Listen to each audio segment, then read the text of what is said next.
저는 오늘 본문의 말씀 중에서 7절을 중심으로 말씀을 전하고자 합니다. 7절의 말씀을 몇 번을 저희가 함께 읽게 됩니다. 우리 모두 다는 사람으로 태어나 최초의 세상이었던 부모님에 의해 받아들여지는 삶을 살게 되지요. 아기였을 때 이 엄마와 아빠가 아기들의 다양한 욕구를 받아주잖아요. 울음소리에 담겨져 있는 배고픔을 엄마들은 기가 막히게 알아챕니다. 이 녀석이 배고프구나. 또 그런가 하면 아이들이 젖은 기저귀 때문에 불쾌하는 걸 아주 또 기가 막히게 알아차립니다. 그래서 새로운 기저귀로 갈아주지요. 불안해하는 마음도 금세 알고요. 뭔가 교감하고 싶어하는 아이의 마음, 아이의 손끝도 엄마 아빠들은 금방 눈치채지요. 이렇게 아이들은 자신의 욕구가 부모에게 받아들여지는 과정을 통해서 아이 자신이 세상에 환영받는 존재이구나, 내가 사람들에게 받아들여지는 존재이구나를 우리 깨닫고 그것으로 충분한 자양분을 삼게 되는 것이지요. 맞습니다. 부모들은 그 자녀가 내 새끼라는 이유만으로 그 자녀를 받아주게 되지요. 여러분, 세상에서 이와 같이 부모로부터의 받아들여짐을 통해서 우리들은 무엇을 체득하고 알아가는 것일까요? 네, 신뢰라고 하는 걸, 우리는 우리를 환영한다라고 하는 걸 알아가고 이해하는 시간을 갖게 되어지지요. 하지만 어떤 사람들은 도저히 달래어지지 않는, 채워지지 않는 슬픔을 갖는 사람들이 있습니다. 어린 시절에 부모에게 받아들여지지 않았던 사람들이지요.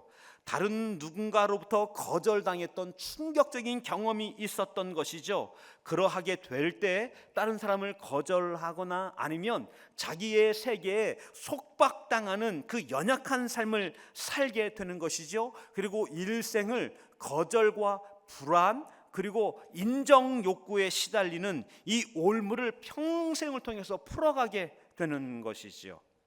넷플릭스 애니메이션 영화 중에서 플루토라고 하는 이 짧은 영화가 있습니다. 거기에 나와 있는 한 토막입니다. 남편을 일찍 여인 한 여성이 조그만한 어린 아이를 데리고 살아갑니다. 그런데 이 아이는 어린 시절부터, 태어날 때부터 몸이 좀 연약했습니다.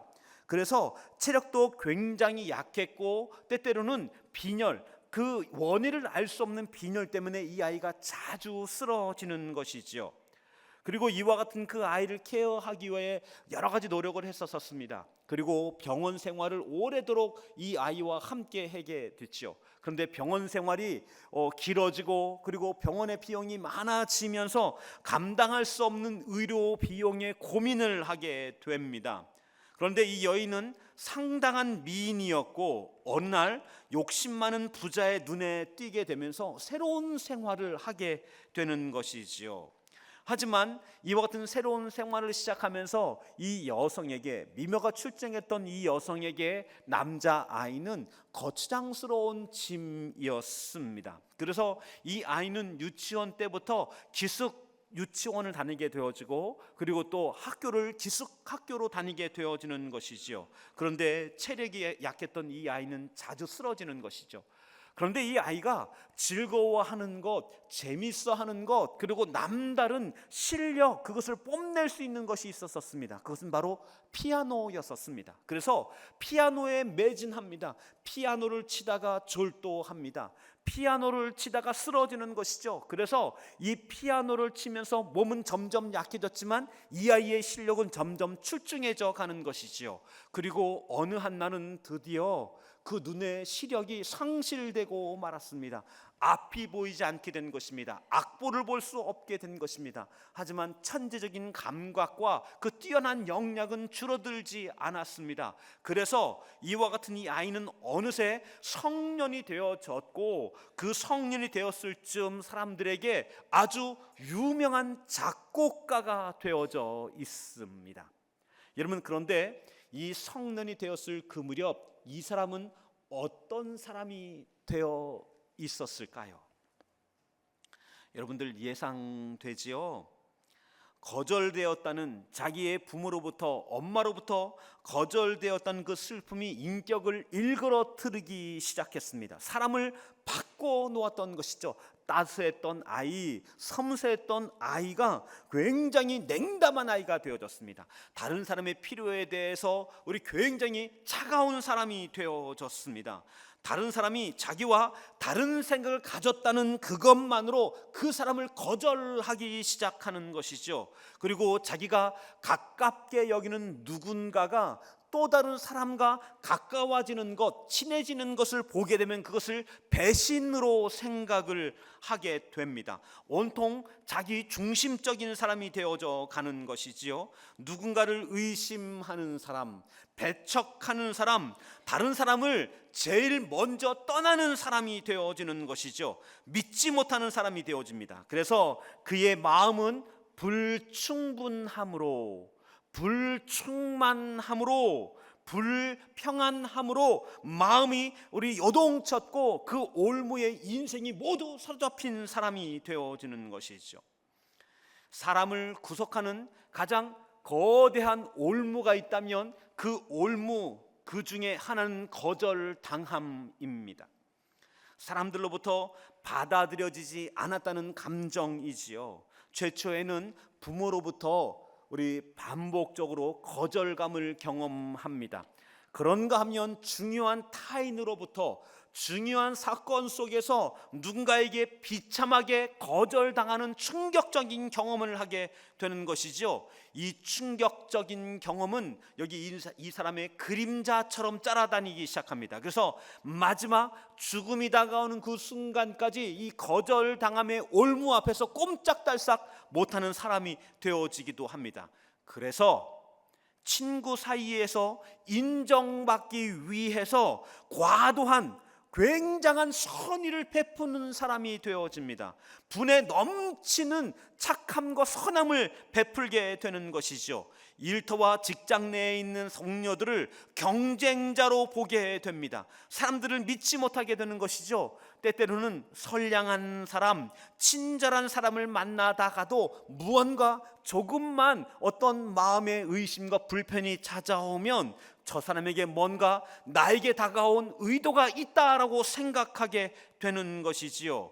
그와 같은 이 사람은 세상 사람들이 온통 나를 이용하려고 한다라고 생각하는 것이지요. 그래서 이와 같은 이 삶은 잘못된 삶은 아니지만 강철과 같은 거절당함의 올무에 사로잡혀서 협소한 삶, 그리고 굉장히 속박된 삶, 아주 좁은 삶을 살아가게 되는 것이죠. 이와 같은 것은 신앙생활에도 영향을 미칩니다. 많은 사람들이 주께서, 하나님께서 나를 받아주시지 않는다고 여기기 때문에 하나님께 돌아오기를 거절하기도 하는 것이죠. 의로우신 하나님 앞에 나의 죄가 너무 커서, 그리고 나의 죄를 낱낱이 알고 있는 하나님께서 내가 너를 버린다, 너는 더럽다, 너는 죄가 많다라고 판단하신다 여기기 때문에 하나님이 나를 받아주지 않는다라고 여기는 것이지요. 어떤 사람은 자신의 일생에 성공과 성취가 매우 작고 실패를 반복하는 삶을 살았기 때문에 하나님께서 나의 기도에 응답하지 않는다, 하나님께서 나의 노력과 그리고 내가 드린 것에 하나님은 만족해하지 않는다라고 여기며 하나님으로부터 거절감을 늘 고민하게 되는 것이죠.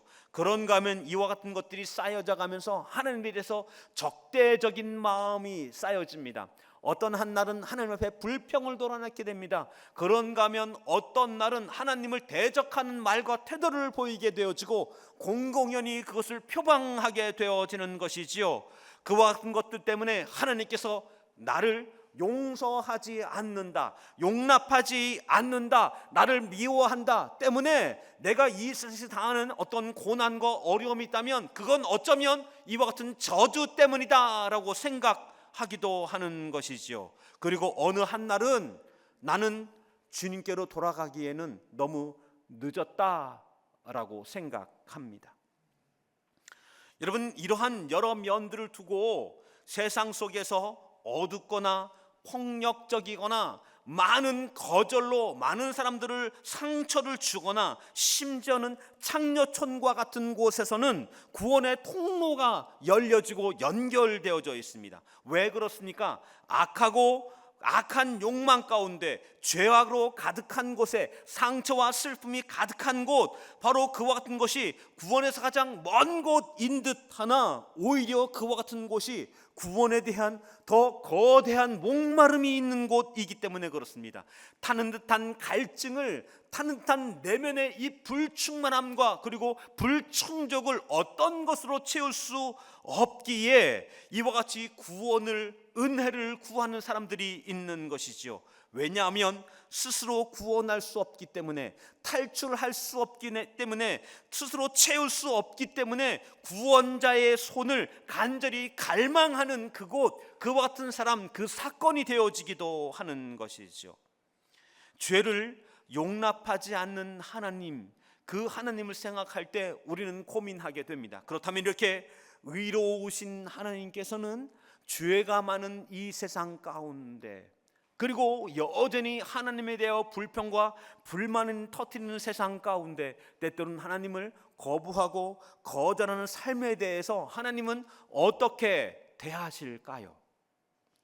누가복음 15장을 보면 탕자의 비유가 나오지요.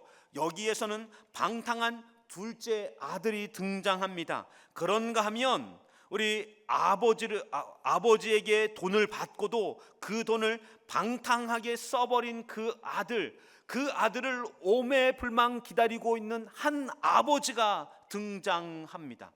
아버지는 어느 한날 이 거짓골로 더러운 냄새를 풍기고 있는 아버지의 모든 재산을 정말 비루한 곳에 안타깝게 허비해버린 그 아들이 저기 저 동네 먼 곳 그 언덕에서 불쑥 솟아나는 것을 보게 됩니다. 그 아버지는 어떻게 합니까? 묻지도 않고 그리고 무조건 달려가서 그 아들을 껴안습니다. 그리고 입을 맞추는 것이지요. 그리고 그 아들이 돌아온 그 한날 동네 사람을 모으고 하인들에게 말합니다. 잔치를 베풀어야겠다. 그리고 그날 선언합니다. 내 아들은 죽었다가 살아났으며 잃었다가 되찾았다 라고 선언하셨지요. 그리고 그 일로 인한 기쁨을 모든 동네 사람과 함께 즐거움으로 나누는 것이죠. 예수님은 이 땅에 오셔서 수많은 사역을 하셨지요. 하나님 나라를 선포하셨습니다. 잘못된 율법을 바로 잡으셨지요. 눈먼 자의 눈을 뜨게 하셨습니다. 앉은뱅이를 일으키셨습니다. 몸의 육체의 건강에 손실과 상함 있는 사람을 치유해 주셨습니다. 귀신을 내쫓으셨지요. 하지만 예수님께서 하셨던 가장 핵심적인 사역 하나가 있습니다. 그것은 바로 사람들을 받아주는 것입니다. 예수님은 예수님에게 나오는 사람들을 거절하지 않고 받아주셨습니다. 세리도 죄인도 창녀도 거절하지 않고 다 받아주셨습니다. 예수님은 세리, 죄인, 창녀들을 받아주었기 때문에 상당한 모욕을 받았습니다. 심지어는 바리새인과 서기관들에게 죄인들의 친구다라고 하며 싸잡아서 목을 먹고 평가절하되기도 했었습니다. 예수는 이처럼 이와 같은 사람뿐만이 아니라 하나님을 멀리하거나 심지어 우상을 섬기고 있는 이방인들에게조차도 구원을 베풀고 그들을 긍휼히 여기시며 그들에게 은혜를 선포하셨지요. 때때로는 문란하고 추하다라고 사람들에게 따돌림 받고 있는 사마리아 여인을 받아주셨습니다. 더럽다고 그리고 전염된다고 나병 환자 모두 돌을 들어서 던지고 있는 그 한 사람을 받아주시며 그를 또한 안아주셨지요. 또 가족들도 무섭다고 외면했던 더러운 귀신 들렸던 광기에 어린 이 젊은 애를 받아주시고 오늘 그를 긍휼히 여기시며 그를 깨끗게 하셨지요. 예수님은 가족들도 가까이 다가가지 아니하려는 사람들을 품으셨습니다. 그리고 그와 같은 사람들을 가까이 했습니다. 그리고 그들을 받아주셨던 것이지요. 그리고 흉악한 죄로 말미암아 이제 십자가의 사형에 처해졌던 그 마지막 순간에 그 앞에 예수님께 긍휼을 구하는 흉악한 죄인이 있었습니다.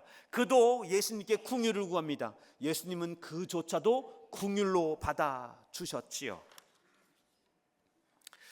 예수님은 이렇게 수많은 사람들을 받아 주셨습니다. 그런가 하면 가장 가까이에 있는 사람들을 받아 주셨습니다.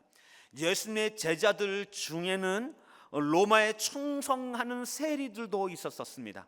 당시에 사람들에게서는 저 권력을 위하여 그리고 돈을 위하여 영혼을 판 사람들이라는 별명, 그래서 이와 같은 이 세리들을 향하여서 우리 매국노라고 수많은 사람들이 손가락질을 했었지요. 그와 같은 사람도 예수님은 제자로 받아 주셨습니다. 하지만 이 세리와 같은 사람과 절대 한 자리에 있을 수 없는 열심당원들도 있었습니다. 로마를 타도해야 이스라엘의 평화가 온다라고 외치는 사람들이었었죠. 그와 같은 열심당원의 제자들도 제자로 받아 주셨던 것이지요. 그런가 하면 예수님은 나중에 이후에 예수님을 은 30냥에 팔아버릴 사람도 있었습니다. 그도 받아 주셨었습니다. 그리고 예수님이 골고다 언덕을 올라가며 그리고 십자가의 채찍을 맞으며 이 모욕과 순환 가운데 더할 때 예수님이 사랑과 정성을 쏟았지만 그 예수님에 대해서도 등을 돌릴 제자들, 모른다 할 그 제자들도 예수님은 받아 주셨지요. 여러분, 예수님은 사람만 받아주셨던 것이 아닙니다. 예수님은 예루살렘이라고 하는 한 도시도 받아주셨습니다. 사악한 도시, 수천 년 동안 영적 교만에 휩싸여 있던 도시, 그리고 그 안에는 여기 이 거룩함과 타락이 얼버무려져 있는 여기 이와 같은 악한 도시, 병든 도시였었지요. 예수님은 그 예루살렘에 입성하셨습니다. 그리고는 그 예루살렘을 바라보면서 탄식하십니다. 예루살렘아, 예루살렘아, 암탉이 그 새끼를 날개 아래 모음과 같이 내가 내 자녀를 모으려 한 일이 몇 번이더냐라고 하며 그 예루살렘을 향하여 탄식하시며 그를 품고자 하셨었지요.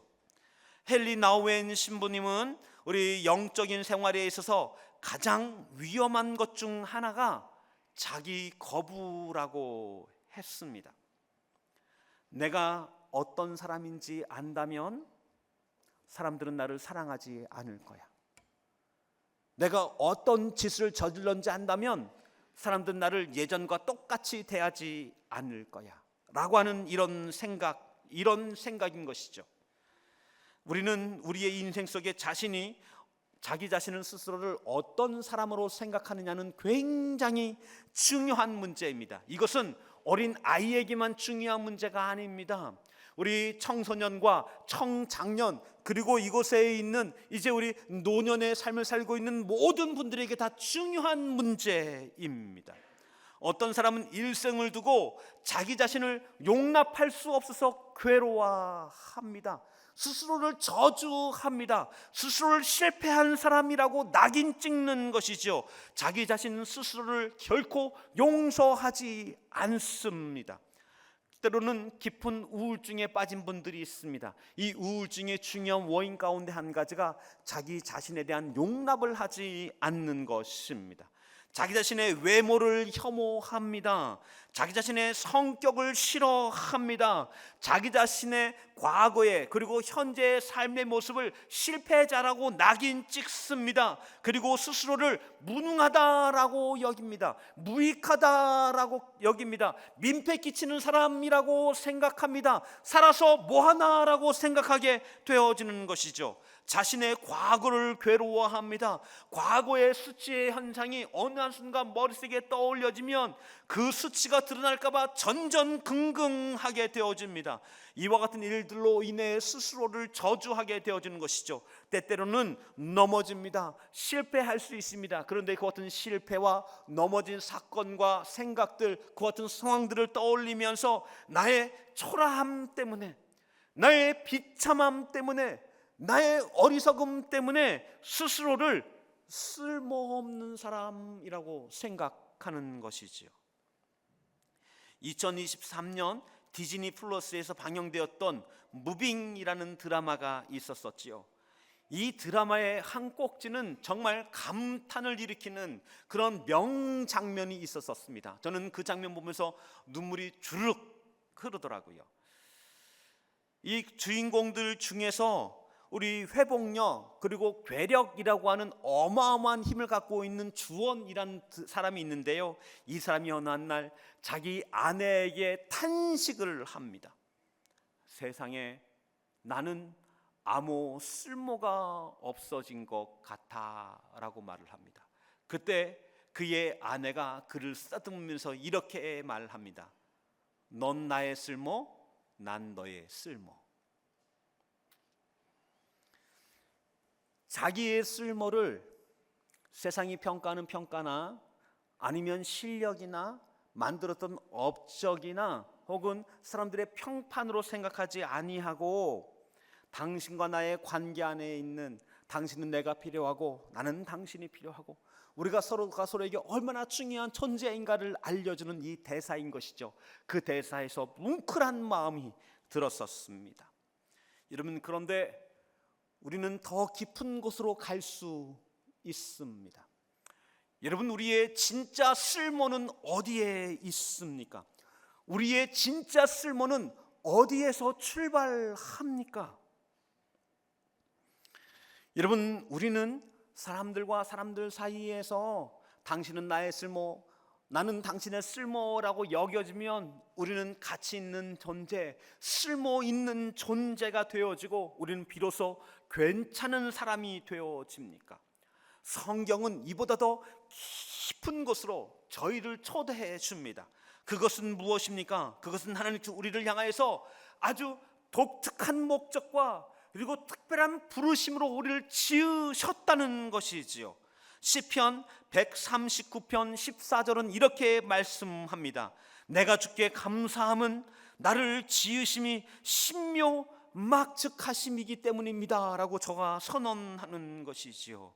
사람과 사람 사이의 평가나 평판이나 혹은 내가 어떠한 누구에게 어떤 의미가 있어서가 아니라 나 자신, 나 존재, 그리고 나 자체에 대해서 거룩함으로 특별함으로 하나님께서 지으시고 부르셨다라고 말씀하고 있는 것이지요. 하나님은 오늘 우리를 특별한 존재로, 특별한 가치로 오늘 저희를 부르신 줄 믿습니다. 제자입니까? 라고 하는 책을 썼었던 후안 카를로스 목사님이 어느 한 날 성령님께서 그의 마음 가운데 말씀하시는 것을 듣게 되었습니다. 성령님이 그에게 말씀합니다. 너의 문제가 무엇인지 아느냐? 너는 지금 있는 그대로의 너를 받아들이지 않고 있는 것이다 라는 그런 마음의 음성을 깨닫게 됩니다. 후안 카를로스 목사님이 다시 한번 이야기합니다. 하나님, 저는 저를 보고 있으면 속이 뒤집혀집니다. 제 성격이 너무나 마음에 들지 않습니다. 그리고 제가 살아온 인생의 시간이 너무나 후회가 됩니다. 전 정말 구제불능입니다. 제가 어떻게 저를 받아들일 수가 있습니까? 라고 하나님께 되묻습니다.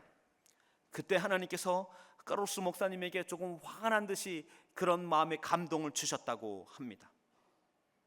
너는 내 아들 예수 그리스도의 피로 충분히 용납되었다고 했는데 너는 예수 그리스도의 십자가에 못 박힌 사건이 너에게 불충분하단 말이냐? 라고 하는 그런 음성을 마음 가운데 들었다고 하죠.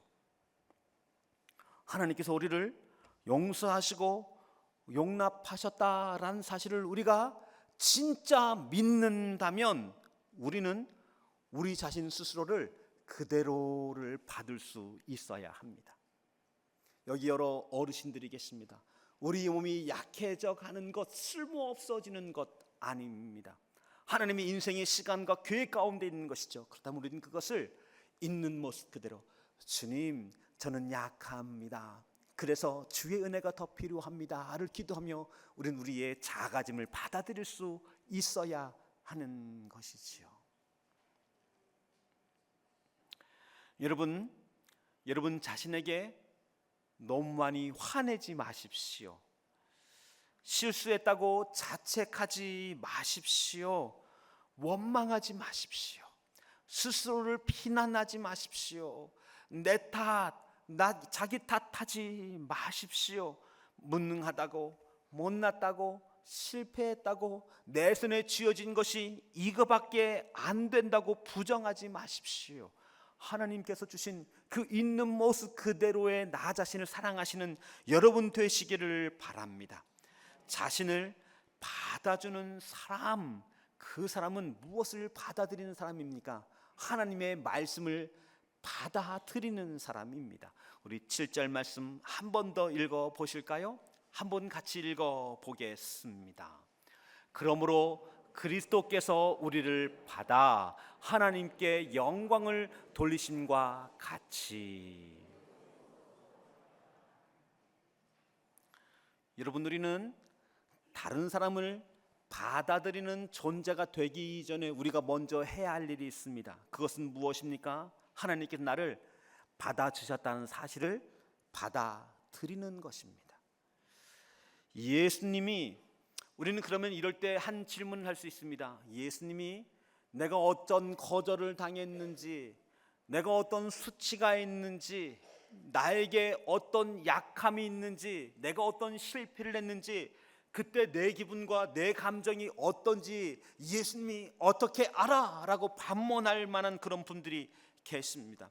여러분, 예수님은 하나님의 신성을 갖고 계신 분이기도 하지만 예수님은 오늘 우리의 인성을 갖고 있는 분이기도 하셨지요. 그래서 예수님은 온 땅에 과일을 만드신 분이기도 하셨지만 예수님은 배고픔 때문에 쩔쩔맸던 분이기도 했습니다.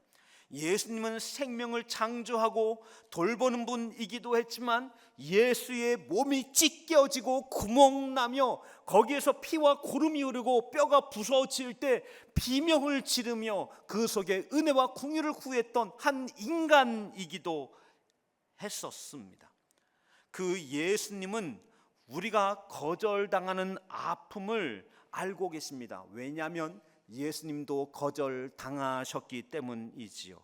여러분, 누군가에게 거절당한 경험, 여러분들을 누군가가 거부했던 경험, 우리 그와 같이 마음 가운데 상처가 되어져 있으신가요? 요한복음 1장 11절은 이렇게 말합니다. 자기 땅에 오매 자기 백성이 영접치 아니하였으나. 여러분, 예수님은 자기의 형제들로부터도 친구들로부터도 동네 고향으로부터도 환영받지 못했습니다. 멸시받았습니다. 배척받았습니다. 거절되었고 거부되어졌던 경험을 알고 있으셨던 것이죠. 그와 같은 그 예수님의 인생 속에 제일 마지막 시간에 했던 고백은 무엇이었습니까? 나의 하나님 어찌하여 나를 버리셨나이까? 라고 하는 절규와 탄원 아니었습니까? 예수님은 우리가 거절당하는 것, 거부되었던 것이 어떤 것인지 너무나 잘 알고 있습니다. 그래서 우리 7절 말씀 가운데 그리스도께서 우리를 받아 하나님께 영광을 돌리심과 같이 라고 하셨던 이 부분은 예수님의 고백입니다. 내가 너희를 받아 너희를 하나님께 영광으로 돌렸다라고 말하고 있는 것이죠. 예수님은 우리를 받아주셨습니다. 이것을 받아들이시는 여러분 되시기를 주의 이름으로 축원합니다. 여러분, 폴 틸리 신학자는 이런 말을 했습니다. 단지 그대가 받아들여졌다는 사실을 받아들이십시오.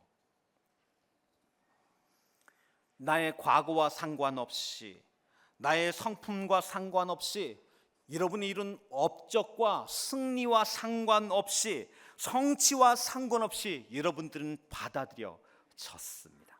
우리 시간에 한번 같이 인사 나누었으면 좋겠습니다. 옆에 있는 분에게 그대는 받아들여졌습니다. 같이 한번 인사 나누실까요?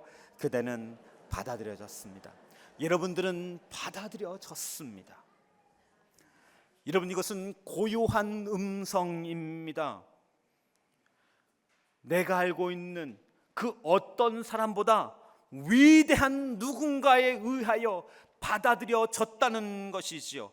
심지어는 이곳에 있는 여러분과 제가 다 상상할 수 없는, 다 알 수 없는 그분의 이름에 의하여 오늘 우리가 받아들여졌다는 고요한 속삭임이기도 합니다. 여러분, 그렇지만 우리는 우리의 삶에서 누군가를 받아들여 준다는 것이 쉽지 않지요. 왜 그렇습니까? 여러분, 사람들은 약점을 잘 받아주지 않습니다. 학교는 불합격시킵니다. 회사는 실력과 그가 이룬 업적에 따라서 때때로는 자르기도 합니다. 부부 사이에서도 너무나 안타깝지만, 너무나 두려운 말이지만 때로는 이혼을 하기도 합니다. 아니면 같은 집, 같은 지붕 아래 살지만 감정적으로 이혼 상태에 있는 가정들도 굉장히 많이 있는 것이죠. 우리는 누군가의 약점에 앞서 누군가를 받아들여진다는 그것 자체가 너무도 힘겹고 어려운 것이죠. 솔직히 저는, 이곳에 있는 우리 성도님들은 누군가가 나에게 좌절을 주었다면, 누군가가 나에게 고통을 주었다면 우리는 품는 것 쉽지 않습니다. 신앙생활을 아무리 오래 하여도, 제가 목사 안수를 받고 한 20여 년 우리 이렇게 목사로 있었어도, 수없이 설교를 하고 성도들을 가르쳤어도 누군가가 저에게 정죄를 하고 제가 한 말을 오해 삼아서 소문을 퍼뜨리고 그로 인해서 제가 비통한 마음을 갖게 될 때 그와 같은 성도 한 사람을 품는 것은 저에게도 쉽지 않습니다. 그래서 어쩌면 이곳에 있는 우리 모두 다는 누군가가 나를 있는 모습 그대로 받아줄 사람이 있는가라고 하는 이 올무에 사로잡혀 있는 삶인 것이죠. 우리는 그 올무 앞에 날마다 머물게 되어지는 것이죠. 그런데 그와 같은 그 하나님께서 저희들에게 말씀합니다. 7절의 하반절입니다. 너희도 서로 받으라. 여러분, 먼저 우리의 근거는 무엇입니까? 여러분 말씀드렸던 것처럼 우리가 성품이 괜찮은 사람이어서, 인격이 괜찮은 사람이어서, 남다른 역량과 능력이 출중해서, 아니면 남보다 가진 것이 많아서 우리를 받아주셨을까요?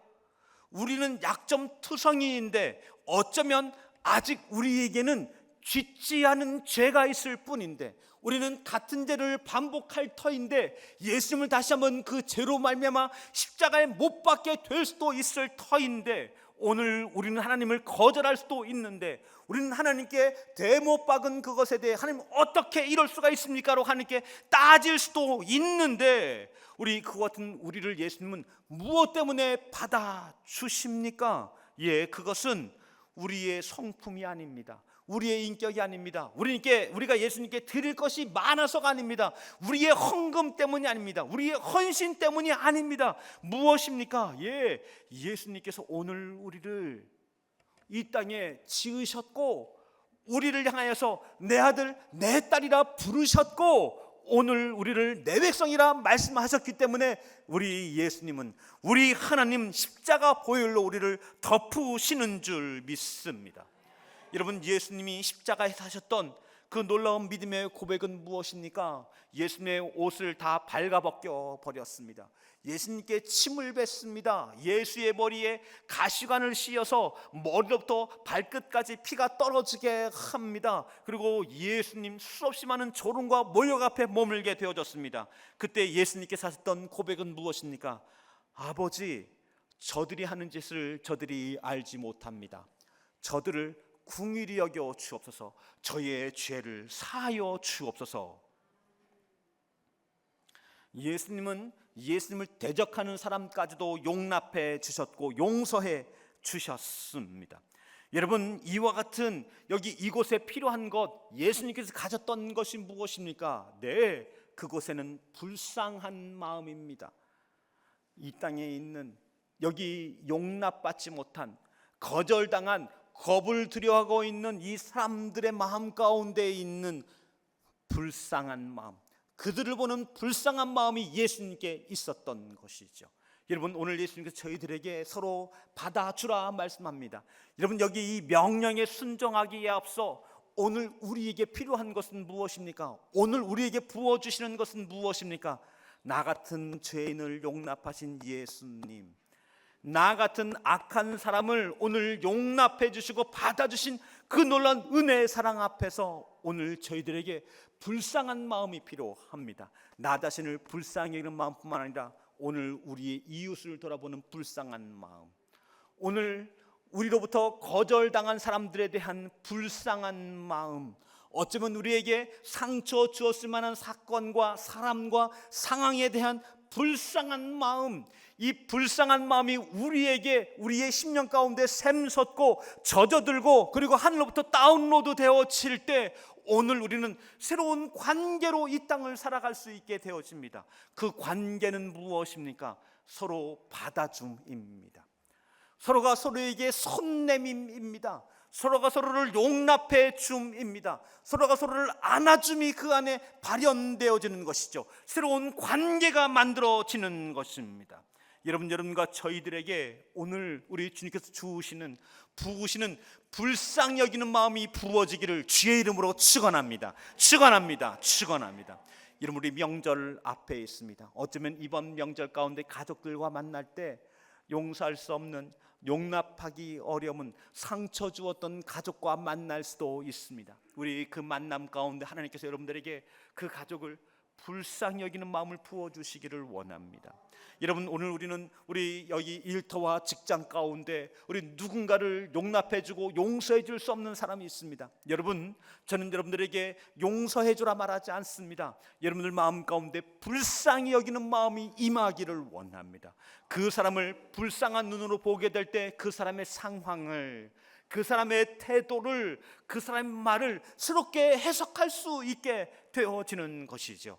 저는 저희 교회에도 여기 불쌍한 마음이 임하기를 원합니다. 성도가 성도를 바라볼 때 불쌍한 마음을 가지고 보게 되어지는 것이죠.